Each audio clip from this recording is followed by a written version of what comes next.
like giving them the opportunity to build knowledge based on their financial capability or their parents' financial capability. So you see children who are not ready to read as a result of the fact that they know that when they get into the exam hall, someone will be there to render them a helping hand in form of getting them answers to their questions, you know. So they feel relaxed, they feel like, okay, everything is set, I'll just go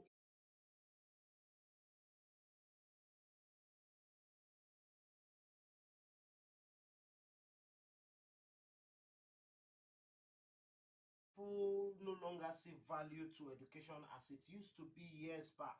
And there's this slang, in addition to that, there's this slang that say, well, education is a scam. A lot of people say that. Yes, they do, because actually it's beginning to look like a scam. But for us in the sector, we know it's not. When you say it's beginning to look like a scam, how do you mean? Because it's no longer looking real as it used to be. Okay, so let me take you through this part. Okay. So education, like we used to know, is a platform where you get to acquire knowledge, right? Of course, yeah. And one of the best ways to do that is to actually read. Okay. You know, like they will say, like the Americans will say when they're referring to the black, they say, if you want to hide information from us, put it in a book, you know, because we don't make out time to read. But the truth about education sorry to cut you. We have someone who is far away in the United States of America. I don't know, Dr. Deroka, is that true?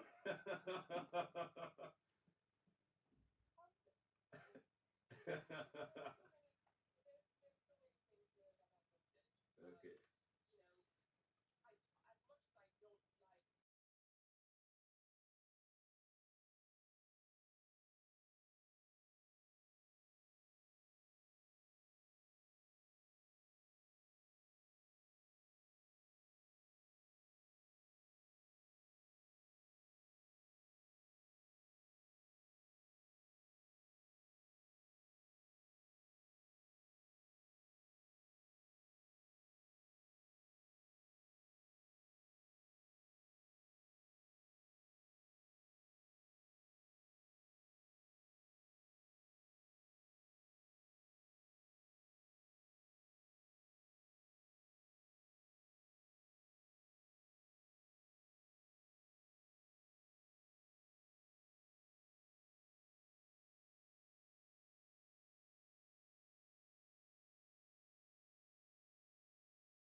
In the government institutions, you don't even have to attend class. Maybe you just have to show up 1 or 2 days and let people know that, oh, you're a member of the class. And at the end of the day, you're passing on your exams. You're now whatever it is. And it happens more with the postgraduate education, the masters and the PhD. Let me put you on the spot. Who did not go through the system. Comrade, let me put you on the spot. Lawyer, our barrister, right there from River State.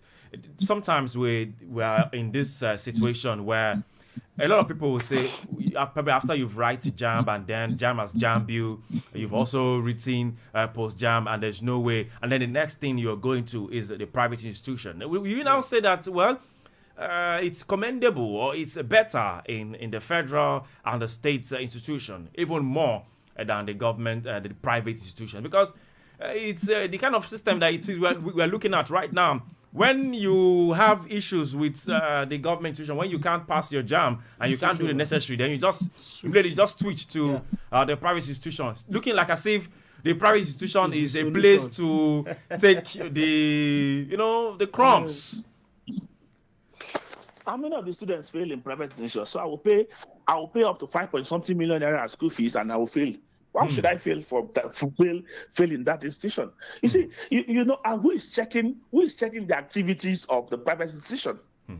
Who is checking the activities of the private institution? That's another thing you should ask yourself, because even where you have people from NUC and all that, when they come, they bribe their way through without even doing the necessary checks. They do this same bribe. Are you saying this for a fact, or you're saying it for what you heard? Let's not pretend about it. It's for a fact. You know, when they come to check some of these faculties and to see if the faculties should continue as faculties, if they should carry out accreditation, we know how they go about it. There is no NUC staff that will go on accreditation that the school will not package something to give to them. These are facts in this country. But, you know, like I keep saying, we always try to pretend about this whole thing. So a lot of faculties are supposed to be shut down because, one, they do not have the required staff. Secondly, they do not have the mechanism to actually continue as a faculty. But we see them still operating because of the type of system we have. So if the new law that they are proposing will capture all these things and deal with most of this particular issue, I think it will actually go a long way. Right. But see, we need to actually focus on cleaning our educational sector. It's a mess, a complete mess today. Even the minister actually said so too, that it's really a mess. Because of our time, quickly, let's address issues happening in WAEC. Recently, a lot of students writing their exam under the floodlight. Some even the torchlight they're even using to. We'll go to that. Let's go to this phone line. Hello, good morning. Good morning. Yes, good morning. What's the name? Where are you calling from? My name is Peter Usifo. I'm calling from Abound. All right, Peter Usifo, please, 1 minute. Go ahead. Various sanctions, which the government, through the National Assembly, has reeled out as, ways of punishing those people who cheat in school examinations. I think they are too much. But the government should also know that people cheat because of certain things, certain reasons, especially when they don't get the normal education they should get in the classroom, and when they are being pressurized. Though I'm not supporting cheating in any way, because cheating in school, when you get A in your grade, grade A in your school, in your examination, that does not mean that you get grade A in society. But the government should look at it critically, at the National Assembly, because the punishment is just too much. Let there be a enabling environment for the students or the candidates to make sure that they read well and they don't cheat, especially by providing, the government should provide free education for many people, at least not to pay school fees, even if they are going to provide other things. The students are going to provide other things like feeding and clothing and for themselves. All right, thank you very much for your comments there. Right, thank you very, very much. Yes, that's just talking about the issues of corruption in the educational system. Now, let's also look at this right here in Benue State, in Taraba State, and also in Osun State. Bernard, Mr. Bernard, these issues, students writing WAEC examination at night. How do you react to this? Okay, so it's actually an alarming situation. In fact, it's not a kind of a situation that we should be talking about in a nation like Nigeria. So when I got to hear it, I was like, what could have led to this? Of course, so many things could have brought about so many things would have led to those students writing exam late at night, that they had to look for all manners of lightings or whatever to just power the place to ensure that they write the exam. Torchlights. However, they're using torchlights. However, exams, like I said, if we do a deep investigation into this matter, we'll get to see that so many underground works were done, probably just to ensure that the unusual is being done. You know, we are talking about exam practices here. So it could be that maybe some set of people might have hijacked the exam questions, you know, trying to go look for solutions somewhere and then bringing it late into the hall. So many things would have led to that. But on a more serious note, it is not supposed to be. As a matter of fact, Nigeria had grown to a point where we should have gone past all of these when it comes to educational matters. So I feel that the decision by Dr. Alausa, that's the Minister of Education is a good one. Because if we are able to stand by what he has said, I think all of this will not need to repeat itself again, because it's actually getting out of board. Imagine, like you said, writing exams late at night. I don't understand. What kind of exam could that be? So we really need to tackle this from the top. Like he had said, that there's going to be a ban for students, whoever, that their name falls into 3 years, 5 years, or 500,000. It's a good decision. It's a good one, because with this, we'll begin to sit up. I mean, those of us in the educational sector. Yeah. Because if you look at it critically, you will see that some of us are involved. Some of us are really the drive behind all of this. Okay. You know, we've given these children the opportunity to become very lazy as to reading for exams. Wow. You know, we begin to create platforms for them to believe that, oh, when you get into the exam hall, there will always be a way out, either you read or not, of which is not supposed to be. Wow. Well, how about the mass failure of teachers? About 4,169 teachers fail for this TRC and professional exam. Yeah, I got an update as well. You see, the truth is, like I told someone when there was this case in Lagos State where a child was actually flogged by a teacher, like, you know, I actually said something then on my TikTok account. Yeah, in 10 seconds, because we just have to go. Okay. In 10 seconds. Okay, so I said that many of us in this sector are actually not in the right space. Okay, so you have teachers, you have educators today who are not actually groomed, or should I say they don't have the dream to be here. So whatever comes their way is what they do.